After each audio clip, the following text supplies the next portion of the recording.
News 16 Kerala. മയക്കുമരുന്ന് കടത്ത് 7 പ്രതികൾക്ക് വധശിക്ഷ നടപ്പാക്കി സൗദി അറേബ്യ. ഹാഷിഷ് മയക്കുമരുന്ന് കേസുമായി ബന്ധപ്പെട്ട് 7 സൗദി പൗരന്മാർക്ക് ഞായറാഴ്ച മക്ക മേഖലയിലെ ആഭ്യന്തര മന്ത്രാലയം വധശിക്ഷ നടപ്പാക്കി.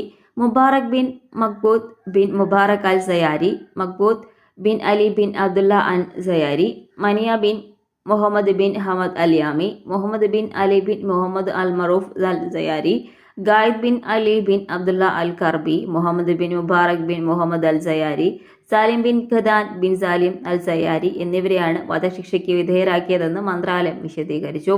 7 കുറ്റവാളികളെ അറസ്റ്റ് ചെയ്യാൻ സുരക്ഷാധികാരികൾക്ക് സാധിക്കുകയും അന്വേഷണത്തിൽ അവർ കുറ്റകൃത്യം ചെയ്തതായി തെളിയിക്കപ്പെടുകയും ചെയ്തു.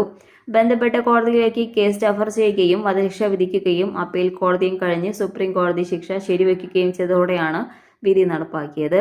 ശരിയത്ത് തീരുമാനമനുസരിച്ച് വിധി നടപ്പിലാക്കാൻ രാജകീയ ഉത്തരവ് പുറപ്പെടുവിച്ചിരുന്നു. മയക്കുമരുന്നിന്റെ വിപത്തിൽ നിന്ന് പൗരന്മാരുടെയും പ്രവാസികളുടെയും സുരക്ഷ കണക്കിലെടുത്താണ് ഒരു മയക്കുമരുന്ന് കള്ളക്കടത്തുകാർക്കും പ്രൊമോട്ടർമാർക്കും നിയമം അനുശാസിക്കുന്ന ഏറ്റവും കഠിനമായ ശിക്ഷകൾ ചുമത്തുകയും നടപ്പാക്കിയിട്ടുള്ളതെന്ന് സൗദി ആഭ്യന്തര മന്ത്രാലയം വ്യക്തമാക്കി. News 16 news desk.